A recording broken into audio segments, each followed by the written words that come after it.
Okay, tatandaan nyo yun kasi umuugo ang makina. And that's the reason kung bakit tayo Alright, it's another video na naman tayo ngayon. Kailangan bitawan ang accelerator or gas pedal every time na mag-shift ng gear. Guys, marami na akong ginawang video regarding dyan. Pero baka kasi natabunan na eh. So today's video gagawa tayo ng video para dyan. Guys, ito tatandaan nyo. Every time na switch ng gear, mapa manual or automatic transmission, release ng gas. Very quickly release ng gas. And then kapag nakapag-change gear na kayo, nakapag-switch na kayo ng gear, kailangan nyong apakan ulit ang gas. Alright? Hindi siya inaapakan while or simultaneous, no, na naka-clutch ka, tapos nag-shift ka ng gear, tapos may gas. No.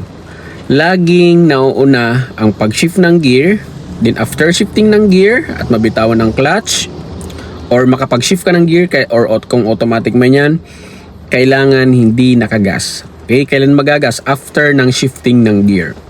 Okay? Tatandaan nyo yun kasi umuugo ang makina. And that's the reason kung bakit tayo nagpapanik or natataranta.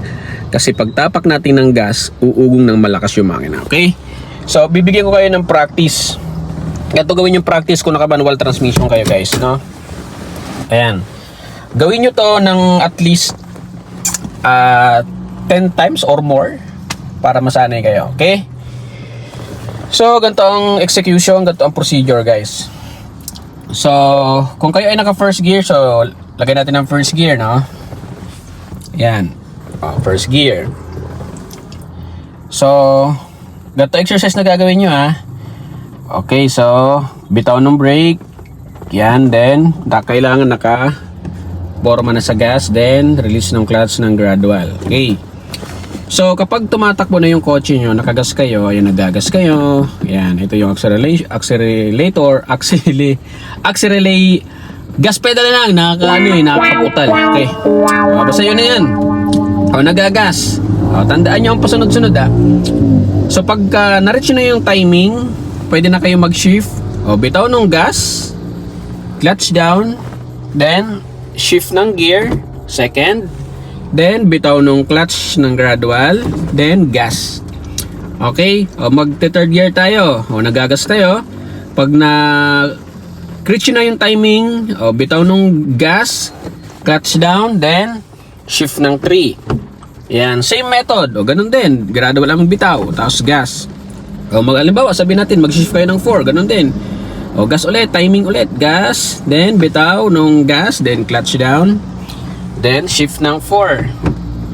Ayan, so ganun lang guys ang ginagawa dyan. Okay?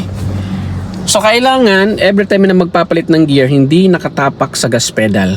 Mapa-automatic man yan or manual, na isi-switch mo sa manual mode. Kunwari, naka-drive mode ang automatic. Ngayon, isi-switch, intention yung ilagay sa manual mode, from drive to manual mode, kailangan bitaw ng gas. Okay? So, hopefully guys, nakatulong sa inyo yung video, especially dun sa mga laging nagtatanong at para sa mga beginner or mga new drivers. Alright? Bye-bye!